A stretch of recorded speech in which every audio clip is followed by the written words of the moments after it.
자, 이번 시간은 민법 살펴보겠습니다. 먼저 무효 관련한 쟁점 나와 있습니다. 그래서 법률행위 분류 파트에서 논의할 쟁점이 되게 될 것이고요.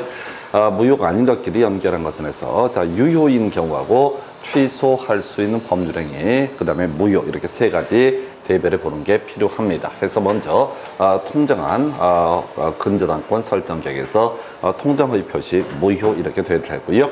두 번째, 농지 취득 자격 증명이라고 하는 것이 없는 매수인과 체결한 농지 매매 계약에서 농지 매매 계약이라고 하는 것에 있어서 농취증이라고 하는 것은 효력 발생 요건이 아니다, 이렇게 해석을 하게 됩니다. 그래서 이건 유효 이렇게 돼야 되죠. 그래서 자, 요거 나중에 이제 쟁점 삼아 내드릴게. 농취증 관련해서 지금 공법 농지법 파트 하고요. 자, 그다음에 등기법 파트, 그다음에 공인중개사법 파트 등등등에서 논의할 쟁점, 바로 농취증이라고 하는 거, 자, 주어신경 이런 것들이 이슈가 됐었고요. 그래서 그 정도. 그다음에 디귿번 공인중개사 법령상 개업 공인중개사와 중개의뢰인 간의 직접 거래라고 하는 거, 요것도 유효한 것으로 해석을 하게 된다 해서 소위 단속 규정에 관련한 부분이 되겠고요.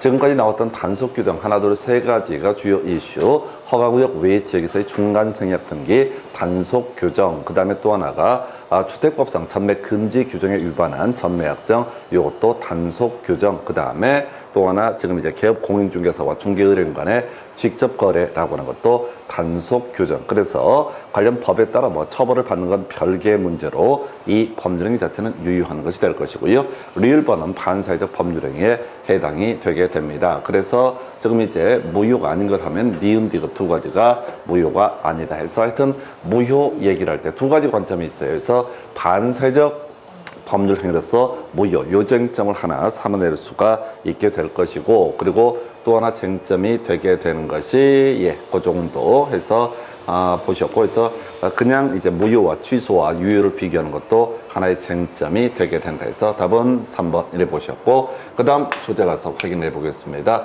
자, 반사회 질서의 법률행위 등 틀린 것을 고르시오 해서 약간 지문 형태로 좀 복잡하게 구성을 해봤어요. 그래서 일단 어떤 법률행위가 반사회 질서의 법률행위에 해당하는지 여부는 법률행위가 이루어진 때를 기준으로 판단한다.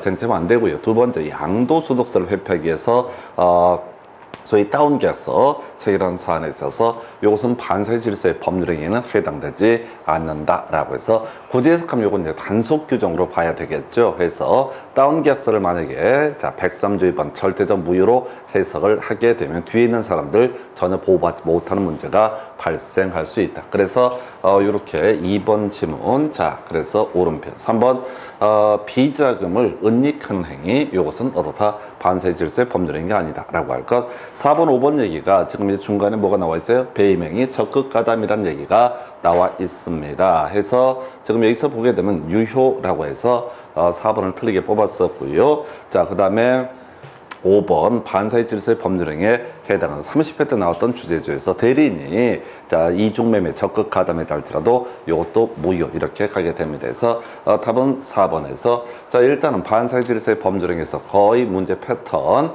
자 이중매매 적극 가담을 가지고 구성을 하고요. 항상 틀린 걸 고르셔야 할 때 유효라든가 취득한다 이런 식으로 틀리게 구성을 하게 됩니다. 그래서 이 문제 답은 4번 이렇게 봐야겠고요. 그 다음 주제 가서 확인합니다. 자, 이게 이제 통정한 허위 매매 계약에서 하다 보니까 두 문제가 구성이 되는데 통정 허위 표시라고 하는 거. 자, 일단 무효인데 이때 선의 제3자라고 하는 사람은 보호받는다 해서 일단 틀린 걸 고르시오라고 했을 때 바로 가서 봐야 돼. 자, 일단 통정허위 표시에서 선의 제3자 과실이 있다라고 할지라도 그 권리를 취득할 수 있다라고 하는 거. 해석해서 답을 골라내는 것보다 그냥 이 문제 뜨게 되면 뭐가 답이다 이런 식으로 바로 치고 들어가셔야 돼서 답은 5번으로 구성을 하게 됩니다. 그래서 자 관련한 쟁점 비교해서 또 한번 확인을 해볼까요?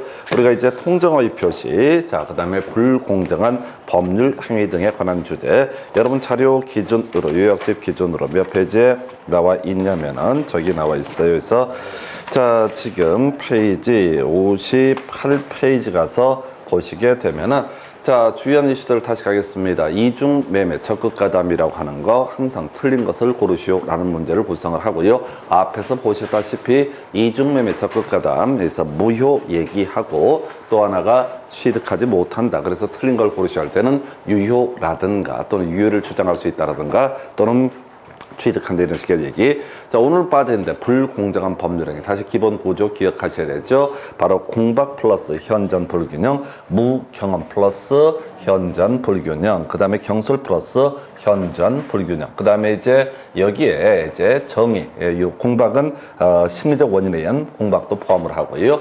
그 다음에 대리 행위에 있어서 공박 여부, 판단 여부 기준점은 본인을 기준으로 판단을 하게 된다. 두 번째 이슈, 무경험이라고 하는 거 바로 일반적인 거래 경험의 부족을 의미하게 될 테고 대리인을 기준으로 판단을 하게 된다. 그 다음에 현전 불균형이라고 하는 거 법률행위 당시에 객관적 가치를 기준으로 판단을 하게 된다. 요렇게 이제 가면서 여기 빠져있는 문제, 아직은 나오지 않은 주제가 이게 이제 상대방이 자, 뭘 하겠다. 이걸 상대방의 공박이나 무경험, 경솔 이런 것들을 이용을 해서 폭리를 취하겠다는 악의가 있을 때만 불공정한 법률행위가 성립할 수 있다라고 할 것. 그 외 불공정한 법률행위는 무상계약이라든가 경매 등에 있어서는 적용하지 아니한다. 이 정도로 봤었고요.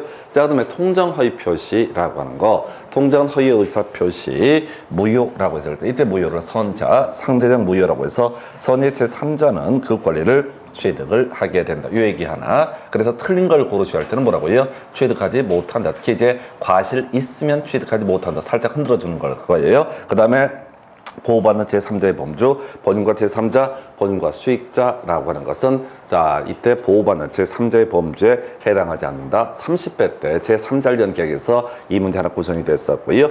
29에 30 연속 나왔던 게 증여하고 이제 매매. 원래 이제 증여를 원인으로 소유권 이전 등기를 해야 되는데 매매를 원인으로 소유권 이전 등기를 했다. 그러면 이제 등기 내용과 실체 관계가 불일치하기 때문에 무효로 봐야 되는데 이때 매매를 원인으로 하는 소유권 이전 등기는 무효. 그러나 증여는 어떻다? 유효. 그래서 본질적으로는 자, 증여받은 사람이 소유권을 취득을 하게 된다라고 할 것. 이 정도가 은닉행위에서 세 가지 이슈. 그러니까 통정 허위 표시하게 되면은 마음속으로 선의 제3자 보호받는다. 선의 제3자는 설령 과실이 있다 할지라도 권리를 취득할 수 있다라고 하는 것. 그다음에 증여, 자, 유효, 매매, 무효. 이게 머릿속에 떠올라야 돼. 이걸 가지고 그냥 세월아내거나 읽어서는 전혀 답이 안 됩니다. 시간 낭비고, 자, 에너지 낭비예요. 그래서 지금도 계속 마찬가지야. 통정한 허위 딱 나오게 되면 여기서 쟁점이 뭐가 되는지를 미리 외운 다음에 체크하셔야 돼요. 그래서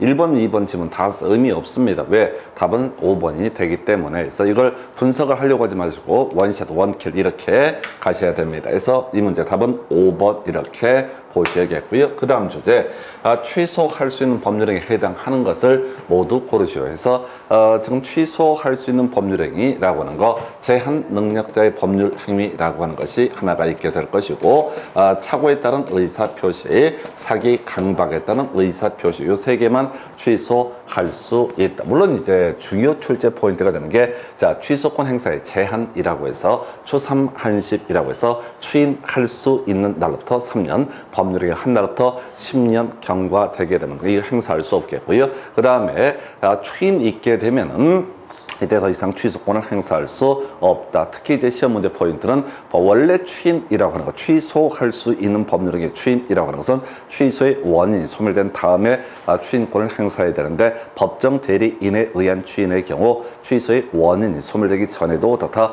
추인할 수 있다. 세 번째, 제일 어려웠죠? 법정 추인이라고 해서 취소권자가 자, 이 법률행위를 유효한 것처럼 전제하고 일정한 행위를 하게 되면 나중에 말 바꿀 수가 없다. 그래서 포인트, 취소권자가 뭐 이행을 청구하거나 취소권자가 자신의 채무를 이행했다. 이런 것들이 있게 되면 이때는 바로 법정 추인. 요 정도였었고, 일단 강박 나와 있죠. 당연히 취소할 수 있는 법률행위. 그 다음에 착오라고 하는 것이 나와 있죠. 취소할 수 있는 법률행위. 깊이 볼 것도 없어. 그 다음에 피한정 후견인. 자, 요것도 뭐가 된다?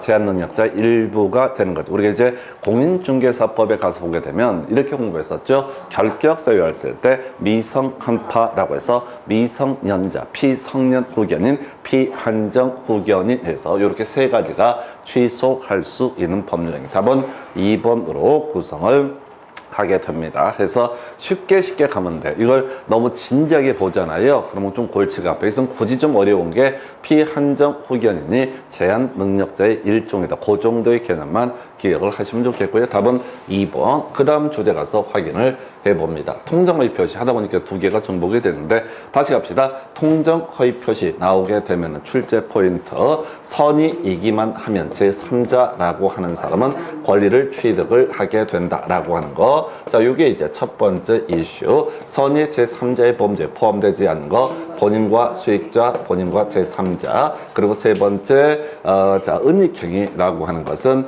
자, 증여, 유효, 매매, 무효에서 몇 번? 5번 이렇게 해석을 하게 됩니다. 그래서 일 없이 읽지 좀 말라고요. 일 없이 읽으면 안 됩니다. 결코 그게 생활에 보탬이 되지 않습니다. 오히려 시험 보실 때 지금 민법 이거 이제 40문제 40분 안에 풀어야 되는 그런 문제인데 읽지 좀 말라고. 읽으면은 절대 시간 부족합니다. 시간 부족. 특히 1차 과목은 방법이 없어요. 시간이 무조건 부족할 수밖에 없으니까. 그래서 결국은 이런 식이죠. 우리가 다른 과목, 2차 과목들은 이제 법조문 싸움이다 보니까 그냥 알거나 모르거나 단순한 문제야. 사실은 1차 과목도 알거나 모르거나 단순한 문제로 접근할 수 있게 공부를 해야 돼요. 근데 이제 보통 공부하실 때 뭐 이해해야 된다고 맨날 어서 주워드는 건 있어요. 공부도 더럽게 못하는 애들이 그냥 뭐 이해를 해야 된다. 그래서 그 얘기는 왜 안 듣나 몰라. 그 서울대 뭐 엄청난 과를 수석 입학하고 이런 새끼들이 한 소리가 뭐예요? 기본서 보고 그냥 학교 공부가 제일 좋았어요. 이런 거. 과외는 해본 적이 없어요. 이해가 안 되지. 근데 진짜 그래요. 진짜. 기본만 계속 가는 거예요. 그래서 일단은 읽어보지 마시라고. 앞으로 시험 보러 가서도 쫄지 말고 읽지 말고 어떤 주제가 나오면 이 주제에서 답이 뭔가 미리 알고 들어가셔야 돼요. 특히 이제 답은 이걸로 이제 뽑아냈는데 20회, 30회 연속 나왔던 주제이고요. 여기서 이제 이슈가 되게 되는 게 자, 지금 갑에서 을로 통정해서 소유권 이전 등기를 하는데 등기부에는 매매, 실제는 증여가 됐을 때 이 증여 부분이 유효하기 때문에 을은 소유권을 취득을 하게 된다. 그래서 을이 이걸 뭐 누구한테 주든 간에 어떻다. 이건 다 뒤쪽은 유효한 것이 되게 된다. 완전한 권리자가 자신의 권리를 처분하는 것에 해당이 되기 때문에 해서 지금 오늘 문제 중에서는 전반적으로 판례 몇 개 끌고 들어오면서 좀 지저분하게 이제 힘들게 구성을 해봤어요. 근데 취지가 뭐냐면 그걸 쳐 읽지 말란 얘기지. 기본만 가셔야 돼. 기본만 가셔야 돼. 그래서 이게 꿈이 있어요. 내년에 제가 유튜브를 한번 해볼까 생각 중인데 이건 완전히 내 세상이 되는 거지. 내가 돈도 이제 유튜브에서 안 받아. 그럼 어떻게 해야 돼? 하지 말라고 이렇게 막 욕하고 요즘에 새벽마다 어떻게 욕을 찰지게 할까 뭐 이런 거 계획 세면서 회심의 미소를 짓습니다. 요는 절대 읽지 마시라고. 2차 과목 할 때는 그렇게 하시잖아요. 2차 과목은 딱딱 떨어진단 말이에요. 이거나 아니거나 공식들이 딱 정해져 있고 전혀 모를 얘기들이 깔려 있다는 걸 이제 우리가 공법, 세법을 통해서 공부를 한다고 엄두가 안 난다는 걸. 그런데 1차 과목은 한국말로 되어 있으니까 자꾸 읽어보려고 해요. 지금도 안 늦었어요. 그래서 시험 보실 때 어떤 주제 나오면 답이 되는 게 뭔지 자꾸 체크를 하시는 훈련. 그러면 이제 그게 숙달이 되면요. 자, 시험 문제 볼 때 읽어보지 않습니다. 그냥 기본만 가지고 가는 거예요. 그래서 답은 5번 이렇게 갑니다. 자, 그 다음 주제 가서 볼까요? 차고에 따른 설명 틀린 것을 고르죠. 읽지 말라니까 뭘 안다고 읽어. 내가 문제를 만들고 판례를 편집해서 딱 만들고 나도 헷갈려 이게. 이게 왜 그러지? 라고 생각을 할 정도로 헷갈린다고. 제가 판례 찾아서 문제 만들어 놓고도 이거 물어보면 뭐라고 그러지? 이 생각이 들 정도로 깝깝하다고 해서 자 가십시다. 차고 유의해. 자, 한번 어떻다? 취소할 수 있다. 최근에 나왔던 주제. 자, 옛날에 나왔던 문제가 저거구나. 5표시 무효 원칙이라고 해서 값소유 X 부동산에 대해서 의사의 합치는 X 부동산에 대해서 매매하기로 의사의 합치가 있었는데 계약서에다가 Y 부동산이라고 표시를 했다. 그러면 이것은 뭐가 된다? 무효가 되게 된다. 무효이기 때문에 어떻다? 취소의 문제가 발생할 여지가 없다. 그래서 이때는 여전히 설령 계약서에 Y 토지라고 표시가 되어 있다 할지라도 취소할 수 없다. 이미 무효이기 때문에 취소를 할 수 없다. 그런데 최근 문제의 개선 쓰레기 같은 문제가 이런 게 있었지. 자, 지금 갑하고 을 사이에 X에 대해서 계약서에 X라고 표시가 되어 있는데 거기다 특약을 넣는 거야. 나중에 착오를 이유로 취소할 수 없다. 이런 식의 특약을 넣게 된다. 그러면 그건 어떻다? 취소할 수 없다. 이게 어떤 경우냐면 이게 부동산 시가가 1억 정도 하는 거야. 그런데 을이 굳이 이걸 1억 5천에 사겠다고 와서 바람을 잡아. 얘는 첩보를 얻은 거야. 정보자 개발 될 거란 정보를 얻은 거예요. 그러면 이제 갑의 입장에서는 1억 5천에 덜컥 이게 웬 떡이는 싶어가지고 함부로 계약서 쓰고 팔았다가 나중에 누가 을이라는 사람이 착오를 이유로 의사표시를 취소한다고 개수작을 할 수가 있을 것이다. 그래서 이게 개발이 될지 안 될지 확률이 애매한 상태야. 그래서 얘가 개발이 되면 한 3억 정도의 가치가 있고 개발이 안 되면 1억 가치 있을 때, 자, 을이 베팅을 하겠다고 했을 때 갑이 자신의 권리를 지켜내기 위해서 어떻게 한다고요? 좋아. 지금 1억 5천에 팔긴 파는데 개발 정보가 애매한 것도 알고 있고 피차 알고 있어. 그럼 네가 베팅을 하겠다고 하면 1억 5천에 파는데 더 이상 착오를 이유로 의사표시를 취소할 수 없다라는 특약을 넣게 되면 이건 착오가 없는 거지. 그래서 또 다 취소할 수 없다. 대신 취소할 수 있는 게 뭐라고요? 유발이라고 하는 거, 그 다음에 이용이라고 하는 거, 해제 들어가면 또 다 취소할 수 있다. 해서 여기서 다 모를 얘기 드리고 이런 판례를 하나 외웠다 한들, 자, 시험에 또 나올 것이냐? 거의 확률에 10년에 한 번꼴밖에 안 나옵니다. 이 판례가 아니라 또 딴 판례가 나온다고 분석할 필요도 없고 쓱 보면 알아. 자, 그 다음에 뒤에 이용한 경우 취소할 수 없다 해서 답은 일단 2번으로 구성을 해놓은 사례가 될 것이고요. 그 다음에 이제 해제 들어가 있죠. 그러면 어떻다? 취소해서 전부를 무효로 할 수 있다. 요건 이제 그런 얘기지. 지금 해제를 당한 입장에서는 손해배상의 책임을 져야 될 그런 문제가 터지게 된다. 그래서 손해배상 책임에서 벗어나기 위해서 뭘 할 수 있다? 취소권을 행사해서 무효로 만들 수가 있다라고 하는 거. 그 다음에 이제 나머지 다 큰 의미가 없을 주제. 자, 그 다음에 이제 5번 지문 보고 참고하고 버릴 거야. 피해자가 착오를 이유로 의사표시를 취소를 했을 때 취소된 의사표시로 인해 손해를 입은 상대방 손해배상을 청구할 수 없다. 그래서 바로 이 사람 뭐 할 수 있다? 취소권을 행사할 수 있다. 다시 갑 소유의 X 부동산에 대해서 을과 매매계약 체결하고 을의 입장에서 소위 착오에 따라서 의사표시가 이루어지게 된다. 일단 전제를 삼아야 돼. 착오에 따라서 다 의사표시가 이루어지게 된다. 그런데 자, 갑의 입장에서 대금을 지급하지 않으니까 뭘 했다? 해제권을 행사했다. 그럼 얘는 을한테 뭘 할 수 있다? 손해배상을 청구할 수 있다. 그럼 을의 입장에서는 이미 계약이 무효가 됐음에도 불구하고 한 번 더 뭘 한다? 취소를 하게 된다. 취소하면 소급해서 무효가 되기 때문에 손해배상의 문제가 발생하지 않는다. 그거에 5번 지문 얘기 때문에 3번도 해제할 수 있다. 이렇게 봐야 되죠. 그래서 유의해 들어가면 다 취소할 수 있다라고 하는 거. 이렇게 가셔야 돼. 그럼 여기서 1번도 뭐야? 그 다음에 4번도 자, 어려운 지문들이고 이상한 지문들 실제 시험장에 또 새로운 지문이 나올 겁니다. 거기 쫓아가시면 안 돼요. 기본만 충실하실 거예요. 그래서 답은 2번 이래 보셨고, 나 거의 안 나오겠지만, 자, 사기 강박 얘기에서는 딱 한 가지죠. 대리인이 사기 강박을 했을 때 본인 선임 무과실 일할지라도 다 취소할 수 있다. 이게 거의 유일한 출제 포인트가 되게 된다. 그래서 묶어서 유의해 대 어떻다 취소할 수 있다. 이렇게 가셔야 돼. 머릿속에 쳐넣어야 돼. 오늘 또 메모를 하시네. 심심하니까 하는 건 알고는 있는데 자꾸 단순화시켜야 돼. 그냥 문제 보는 순간 뭐가 나와야 돼? 지금 제가 설명드린 이런 공식처럼 이걸 자꾸 텍스트를 읽지 마시고, 자, 차고 뜨면 유의해 돼. 이런 식으로 남는 시간을 활용을 하셔야 된다고. 그러면 이제 자기 머리를 믿으시라고. 여러분들은 이제 그렇게 썩 머리가 안 좋기 때문에 한 30번만 보게 되면 외운다니까. 근데 안 외워. 자꾸 안 외우고 자꾸 해석을 하려고 그래요. 시간이 부족해지는 거예요. 그래서 답은 2번. 그 다음 주제 가서 확인해 보겠습니다.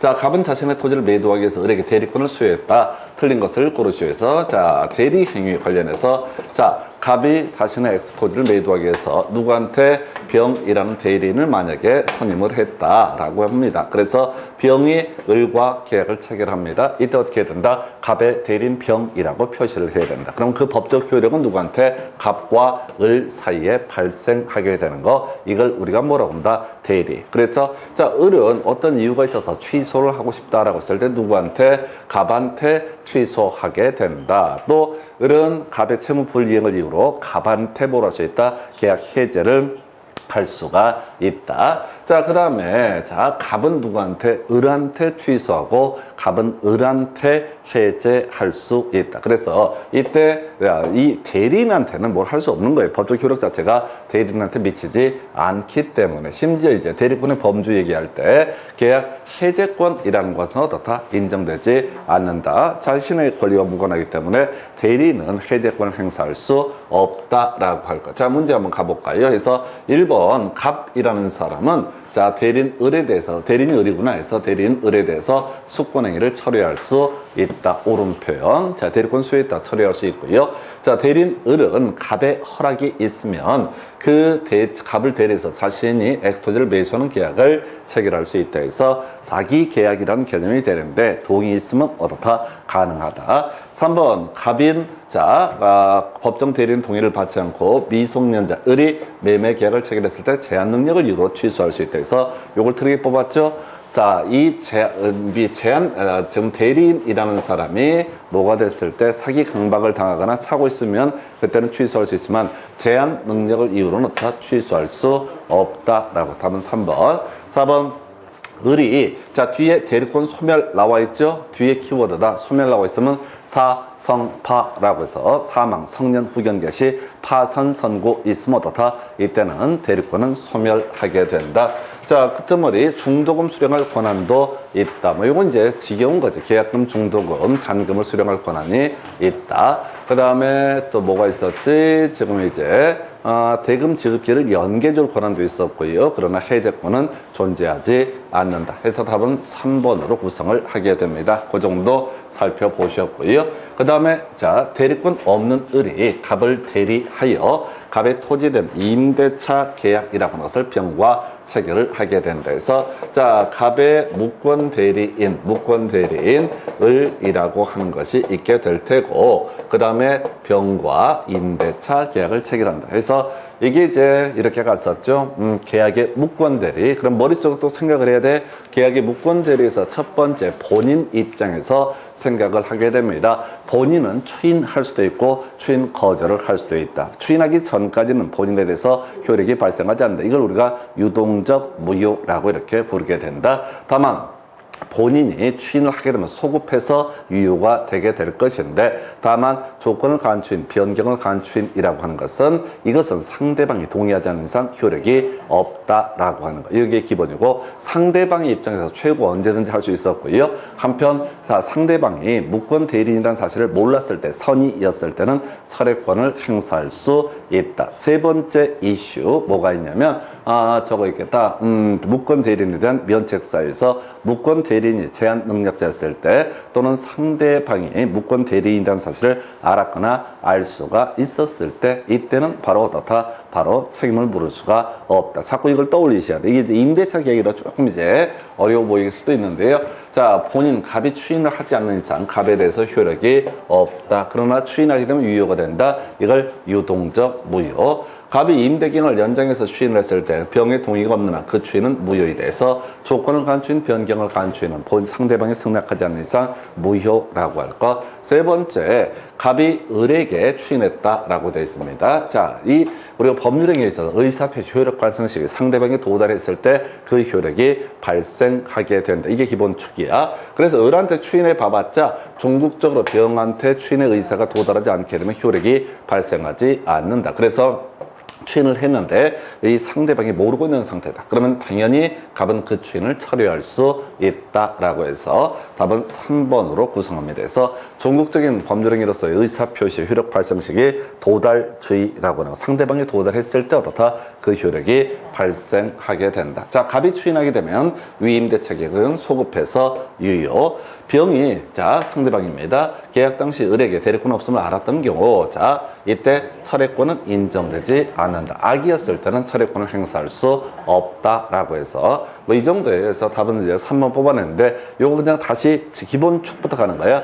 본인의 입장에서 추인할 수도 있고 추인 거절할 수도 있다. 이걸 유동적 무효. 본인은 추인하게 되면 소급해서 유효가 되게 된다. 그러나 조건을 간추인, 변경을 간추인이라고 하는 것은 상대방이 동의하지 않는 이상 추인으로서 효력이 발생하지 않는다. 상대방 입장에서 자, 최고권 받을 거냐 말 거냐, 추인 또는 추인의 의사표시를 하기 전에 받을 거냐 말 거냐를 물어보는 거, 이게 하나의 축이 되게 될 것이고, 자, 한편, 자, 철회권이라고 해서 몰랐을 때, 그때만 철회권을 행사할 수 있다라고 할 거. 면책사유, 제한 능력자, 무권 대리인이 제한 능력자이거나, 무권 대리인의 상대방이 이 사람이, 자, 무권 대리인이라는 사실을 알았거나 알 수 있었을 때, 요때, 자, 이때는 책임을 물을 수가 없다. 계속 기본을 가시는 거야. 그래서 한 번 하면 알 것 같고, 두 번 또 돌아서면 잊어버리고, 그래서 계속 반복밖에 없습니다. 그래서 자, 이렇게 해서 답은 3번 이렇게 설명드렸고요. 그 다음 주제,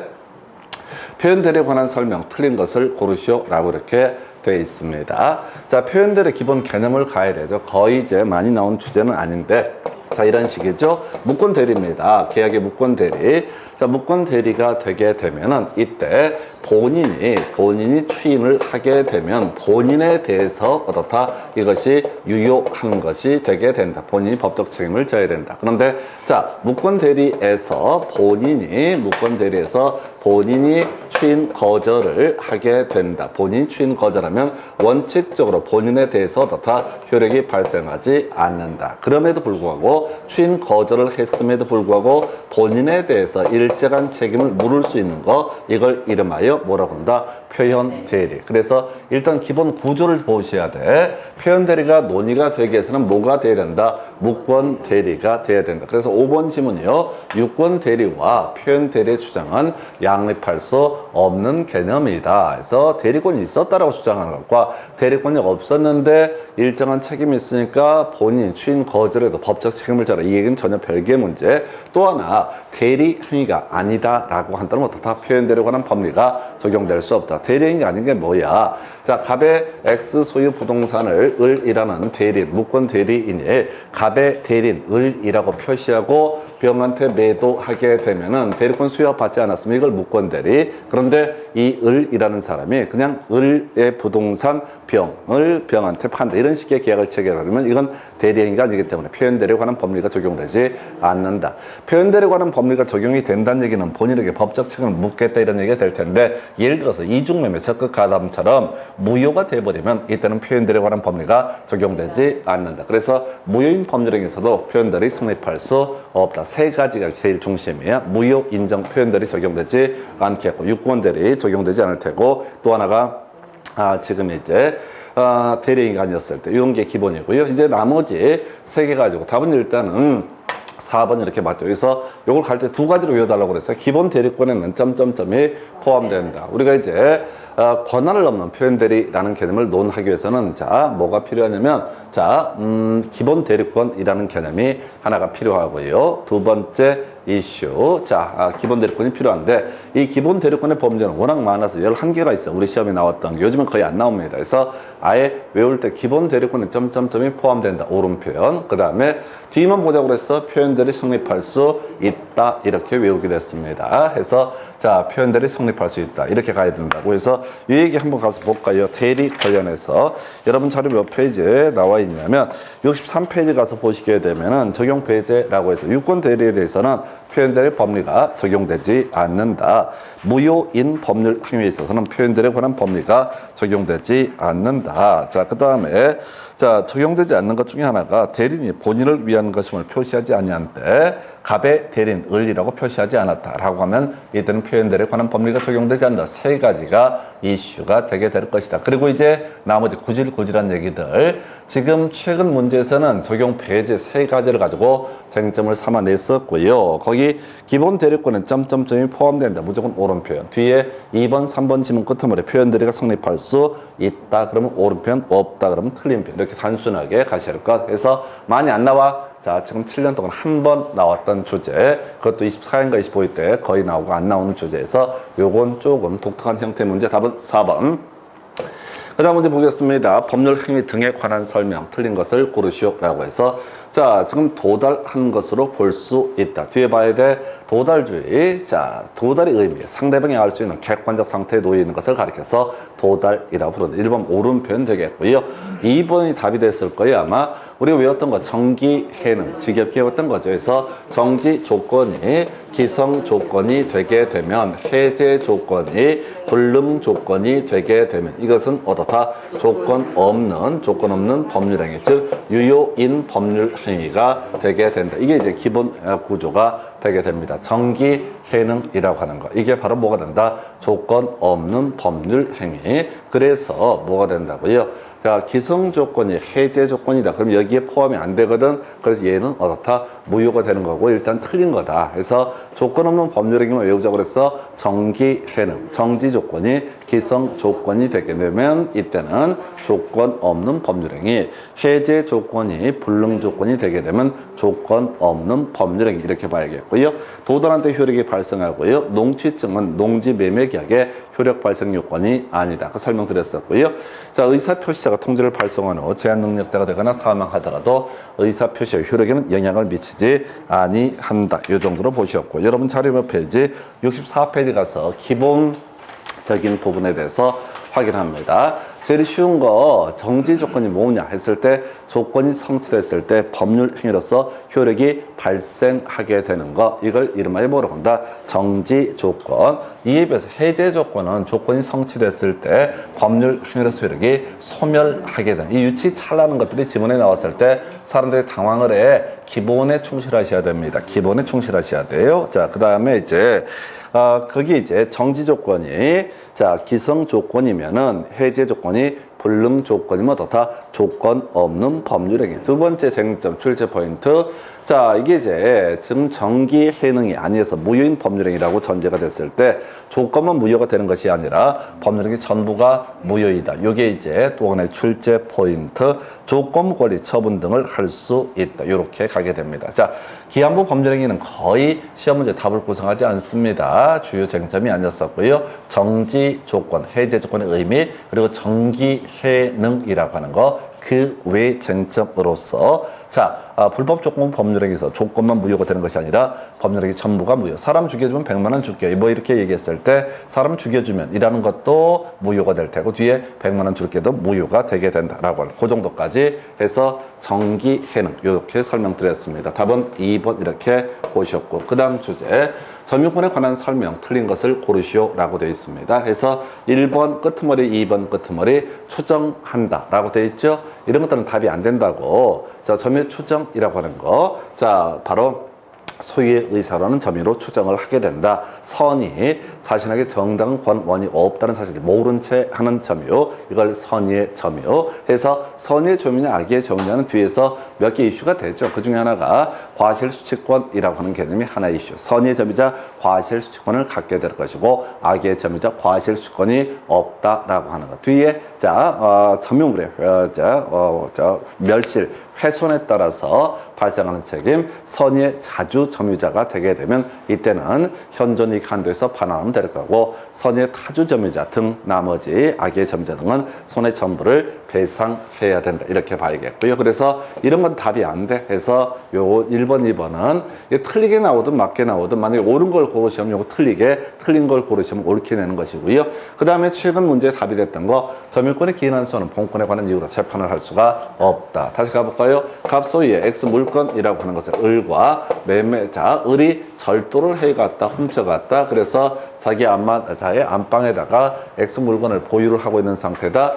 갑이 을의 집에 갔다. 이 물건을 발견해서 그냥 그걸 와버렸다. 그러면 을의 입장에서는 점유권이라는 것이 침해가 되기 때문에 갑을 상대로 점유물의 반환 청구 소송을 제기를 하게 될 것이다. 이때 갑이라고 하는 사람이 판사님 그거 내 물건인데 소유권 나한테 있는데 이런 주장은 할 수가 없다. 점유권 자체가 물권이기 때문에 일단은 점유물 반환 청구 소송에 따라서 점유물은 반환해야 되고 나중에 소유권이 물권적 청권으로서 반환 청권 등을 행사하는 것은 별개의 문제가 되게 된다 해서 형사사건하고 민사사건은 전혀 별개의 문제로 해석을 해 주실 거. 그 다음에 답은 4번 뽑았어요. 그래서 선의 점유자라고 할지라도 본권에 관한 소에서 패소한 때 그 판결이 확정된 때 아니고요. 소가 제기된 때에서 최근에 이거 나왔거든요. 본권에 관한 이유로 재판하지 못한다. 그리고 지금 7년 사이에 나오지 않았던 주제 바로 이거 됩니다. 판결이 확정된 때가 아니라 소가 제기된 때부터 악의의 점유자로 보게 된다 해서 4번은 틀리게 5번 점유자의 승계인이 자기의 점유자와 전 점유자의 점유를 아울러 추정하는 경우 하자도 승계하게 된다라고 하는 거에서 답은 4번으로 구성을 한 사례가 되겠습니다. 그래서 자 이렇게 해서 이제 답 보셨고요. 하나 더 가보도록 하겠습니다. 자, 민법상 점유 등에 관한 설명 틀린 것은 해서 1번 물건이 사회통념상 사실상 집에 속한다고 보이는 객관적 관계에 있는 거 이걸 점유 판례에서 끌고 들어왔는데 별 쟁점 안 되고요. 이때 점유라고 하는 것은 자 직접 점유라는 개념이 하나가 있게 될 것이고 요즘에 한참 유행하는 게 간접 점유라고 하는 것이 이슈가 되게 된다 해서 이 간접 점유라고 하는 거 점유 매개 관계에 의해서 다른 사람에게 직접 점유를 허락을 했다라고 한다면 이것이 어떻다? 바로 간접 점유가 되게 된다. 그래서 자, 2번 질문. 자, 점유가 소유 의사로 이루어진 것이 아님을 주장해서 점유자의 취득시효 성립을 부정하려는 사람이 증명 책임을 부담하는 것이 원칙이다라고 해서 이런 식이죠. 점유 취득시효 20년간 소유 의사를 평온 공연하게 점유한 사람에게 등기 청구권이라는 것이 발생되게 될 거다. 그래서 이때 자 20년의 점유, 나머지는 다 추정이 되기 때문에 자 지금 시효 취득을 주장하는 사람은 20년의 점유만 입증을 하면 될 것이고 나머지 타주 점유라든가 악의의 점유라든가 이런 것들은 누가 상대방이 입증할 책임을 지게 된다. 큰 쟁점 없고요. 자 악의의 점유자 과실 없이 잘못을 훼손 또는 수취하지 못한 때 보상해야 된다 해서 답은 3번으로 구성을 해놨습니다. 그래서 과실수취권, 선의의 점유자 과실수취권을 갖게 된다. 악의의 점유자 과실수취권은 없다. 선의의 점유자는 과실수취권을 갖기 때문에 자 점유물에 대해서 회복자에게 반환함에 있어서 어떤 보상 문제가 발생하지 않는다. 근데 악의의 점유자 원래는 보상해야 되는데 악의의 점유자 과실 없이 과실을 수취하지 못했을 때 자기의 잘못 없이 과실을 수취하지 못했을 때 이때는 어떻다? 보상하지 않아도 된다. 답은 3번. 자, 그 다음에, 자, 부동산에 있어서 점유의 의미, 통상 이전 등기할 때 이건 점유의 이전이 있는 것으로 본다라든가, 자, 그 다음에 전 점유자의 점유 아울러 주장할 수 있다 해서 답은 3번. 자, 관련한 쟁점. 자, 직접 점유, 간접 점유 한참 이슈가 되고 있죠. 그래서 여러분 자료 기준으로 자, 69페이지 직접 점유권, 부동산을 사실상 지배하고 있는 자의 점유, 그 다음에 간접 점유권, 점유 매개 관계에 의한 점유에서 이 점유 매개 관계는 임대차 계약, 지상권 설정 계약, 뭐 이런 것들이 있을 수가 있습니다. 그래서 요즘에 나왔던 게 이런 거 있었죠. 갑이라는 사람이 X 부동산을 을과 임대차 계약을 통해서 을에게 점유를 넘겨주게 된다. 그러면 을이 직접 점유자, 갑이 간접 점유자가 되게 된다. 자, 그 다음에 이제 을이 동의 없이 병과 전대차 계약을 체결해서 또 이 목적물을 넘겨준다. 그럼 직접 점유자 병이 될 테고 갑이나 을은 간접 점유자라고 하는 것. 이게 자 동의 있는 전대차든 동의 없는 전대차든 불문하고 자 요렇게 가야 될 테고 자 그 다음에 경우에 따라 이게 이제 무효다라고 한다라고 할때라도 이 사람이 직접적으로 점유하고 있으면 직접 점유자, 이 사람은 어떻다? 간접 점유자라고 하는 법률행위 자체가 무효가 되더라도 현재 점유하고 있는 사람을 직접 점유자,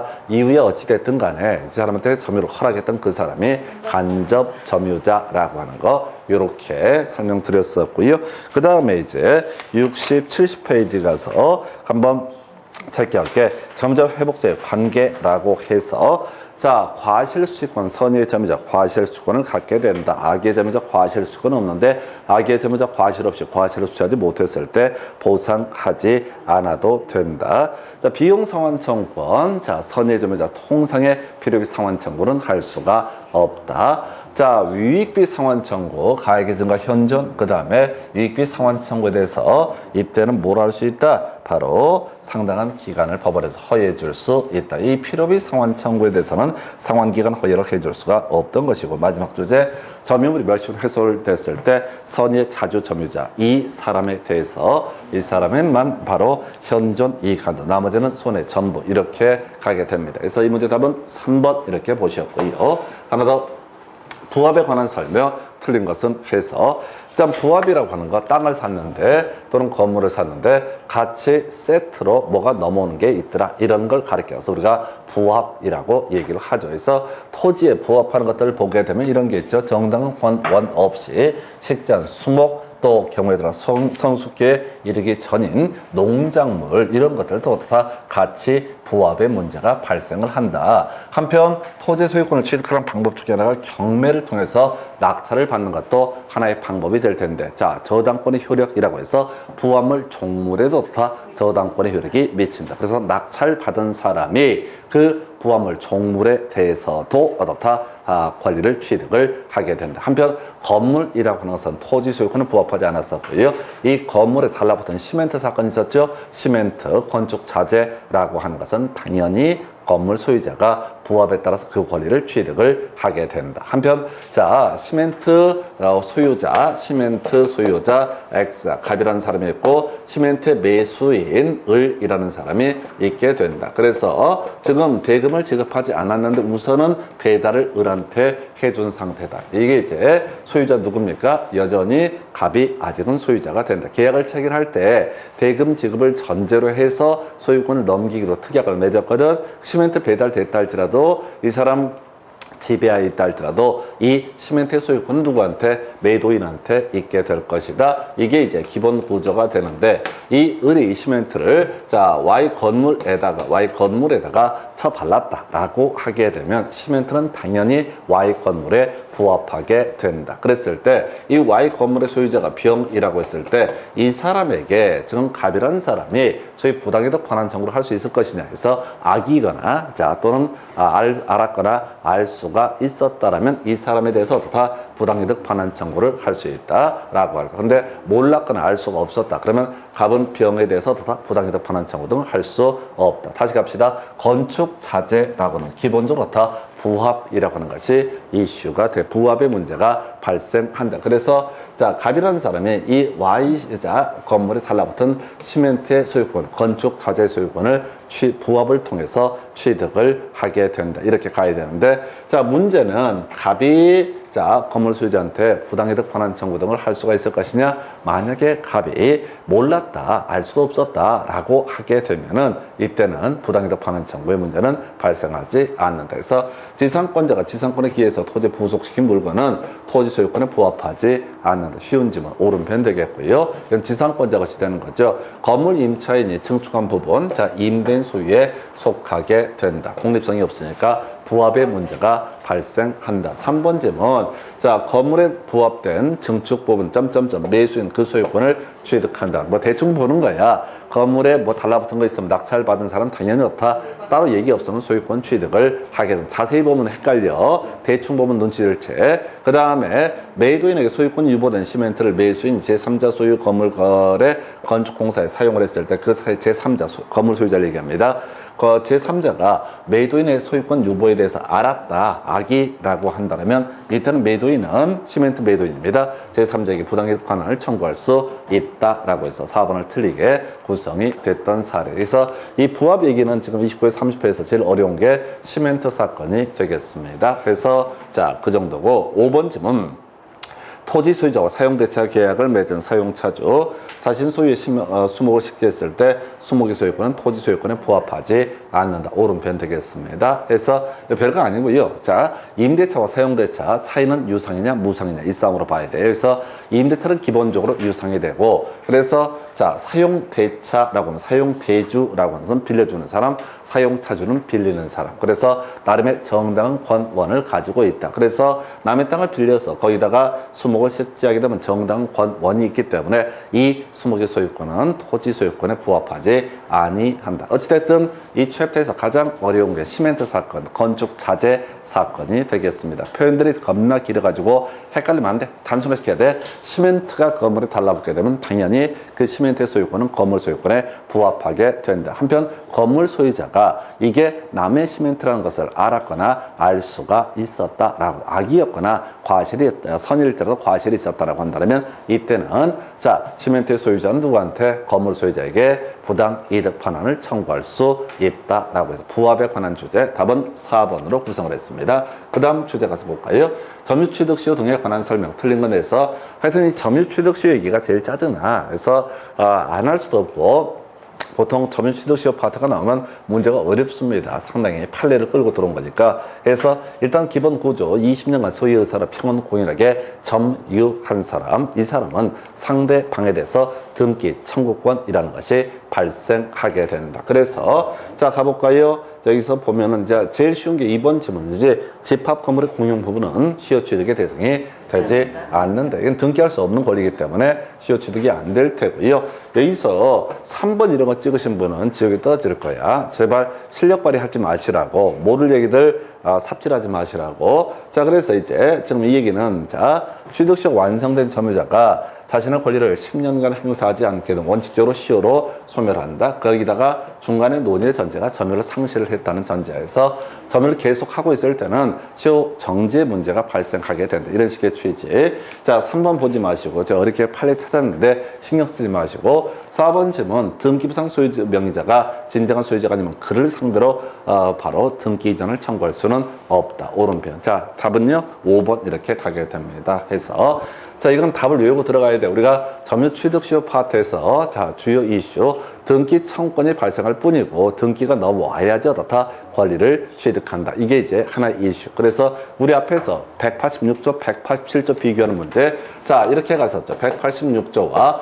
187조를 비교하는 문제. 해서 등기가 필요한 게 뭐냐라고 하는 거. 자, 바로 소유권이라든가 지역권 등의 시효 취득이라고 하는 것은 어떻다? 등기 결국은 이루어져야 어떻다? 권리를 취득할 수 있다. 비교해서 등기 필요 없는 것이 있어. 등기가 불필요했던 시효 취득이 하나 있습니다. 등기가 불필요했던 거, 등기가 필요 없는 거. 자, 이게 바로 분묘 기득권의 시효 취득이라고 하는 것은 어떻다? 등기가 불필요하고 등기를 할 수도 없는 것이죠. 자, 그 다음에 또 하나가 자 등기가 자 필요 없는 거 공유물의 분할 판결이라고 하는 거. 이거 형성 판결에 불렀었고요. 공유물 분할 판결에 대해서는 어떻다? 등기 없이도 물권 변동 효력이 발생한다. 비교해서 공유 협의에 의한 분할이라든가 조정에 의한 분할해서 이건 이제 소송을 제기한 상태에서도 중간에 조정 등이 이루어지게 되면 이때는 법률 행위에 따른 부동산 물권 변동으로 봐서 등기해야지 어떻다? 물권 변동 효력이 발생한다. 그래서 이 186조, 187조를 비교하는 문제가 나오게 되면 지금까지는 자 공유물의 분할 얘기하고요. 그다음에 시효 취득 두 가지를 가지고 요거 가지고 저거 가지고 계속 바꿔치기 합니다. 중간에 뭐 공용징수, 상속이라든가 경매라든가 법정 뭐 이런 것들 또 건물의 신축 이런 것들 다 답이 되는 주제가 아니야. 답이 되는 주제는 공유물의 분할 얘기하고요. 시효 취득 두 가지 쟁점을 가지고 본다. 자, 뭔 얘기하려고 이 얘기했냐면 5번 질문. 자, 이렇게 가십시다. 자, 지금 갑소유의 X 부동산에 대해서 20여 년 전 뭐 매매를 하십시오. 매매 등을 원인으로 해서 을이 점유를 시작했다. 20년 지난 상태입니다. 자, 그랬을 때 20년의 시효가 완성되게 되면 이 사람이 계속 등기 명의를 가지고 있으면 이 사람에게 어떻다? 바로 등기 청구권이라는 것을 행사하게 된다. 근데 이 중간에 한 15년 차에 갑이 이 예를 들어 병이란 저당권자에게 돈을 빌리고 저당권을 지금 이제 설정을 해줬다. 그러면 이 사람은 을은 등기 청구권 행사할 때 이미 저당권이 있다는 사실을 다 알고 있거든. 그래서 저당권 또 아는 상태에서 언제부터 점유를 개시한 때부터 소유권을 취득한다. 그래서 저당권이라고 하는 것은 어디서 소멸하지 않는다. 이게 또 안고서 산다 이런 얘기야. 그래서 우리 앞에서 나왔던 문제 중에 좀 오래전 문제이긴 한데 그런 거 있었잖아요.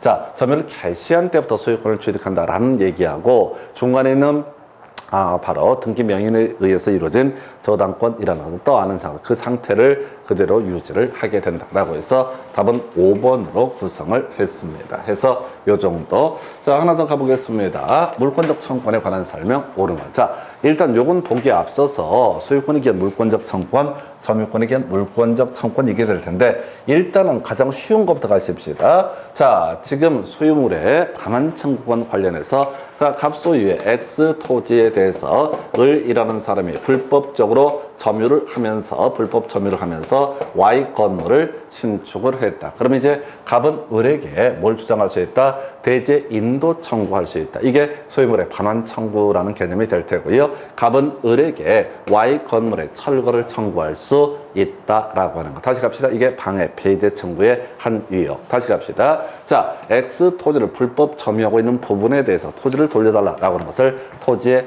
인도 청구. 그 다음에 거기다 건물을 불법적으로 지은 부분에 대해서 건물에 대한 철거 청구를 할 수 있다. 자, 근데 이 을이라는 사람이 이 Y 건물의 소유권을 병이라는 사람에게 넘겨주었다. 그러면 이제 병이 소유권 이전이 안 됩니다. 미등기 건물이기 때문에 안 되는데 이때 갑은 누구한테 병에 대해서도 건물 철거 청구할 수 있고 토지 인도 청구를 할 수가 있다. 한편 이 사람에게 이 정이라는 임차인이 있게 되면 임차인에 대해서는 다 퇴거 청구를 할 수 있다. 그거는 별개의 문제로 갑을 병정 무라는 사람이 여기다 불법적인 저당권을 설정했으면 저당권에 대한 말소 등기를 청구할 수 있다. 이걸 머릿속에 쳐 넣어야 된다고. 이건 여기서 뭐 시험 문제에 직결되지 않더라도 워낙 기초가 되는 얘기고 나중에 실명법이라든가 하여튼 공유라든가 곳곳에서 모든 얘기의 시작은 뭐라고요? 소유권은 그냥 물권적 청구권이라는 개념. 다시 갑시다. 토지의 인도 청구, 불법 점유자 그 승계인에 대해서 토지의 인도 청구할 수 있다.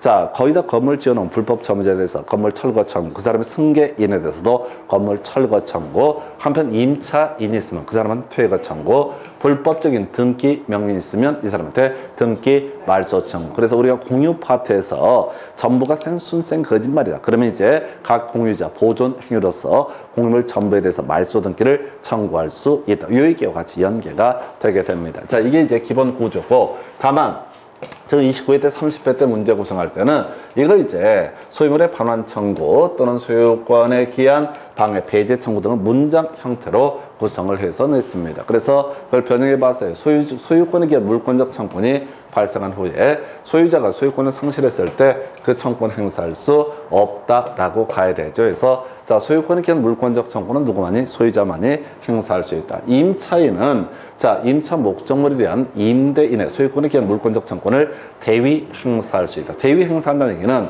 이런 얘기지. 갑이라는 사람이 소유자가 되게 될 것이다. 을이라는 임차인이 있다. 자, 그 다음에 병이라는 사람이 이 목적물을 불법적으로 점유를 해갔다라고 했을 때 갑은 누구에 대해서 지금 이제 X의 병에 대해서 X 부동산의 반환 청구라고 하는 것을 할 수 있다. 한편 임차인 지가 쓰려고 임대차 계약을 체결했는데 병한테 나한테 돌려달라라고 하는 반환 청구권은 어떻다? 행사할 수 없다라고 하는 거. 이거 자 임차인한테 돌려달라고 할 수는 없어. 대신 뭐라고? 임대인을 대위해서 어떻다? 반환 청구. 그러니까 누구한테? 갑에게 돌려다오라고 얘기하는 거. 이게 30회 때 답이 됐던 주제. 여기서 답을 뽑아 봤었고요. 3번 소유자는 소유물을 불법 점유한 사람의 특별 승계인에 대해서도 반환 청구할 수 있고요. 같은 맥락에서 소유권에 기한 물권적 청구권, 지역권, 자, 저당권의 시험이 아직 안 나오는데 지역권의 자에게는 반환 청구권 행사할 수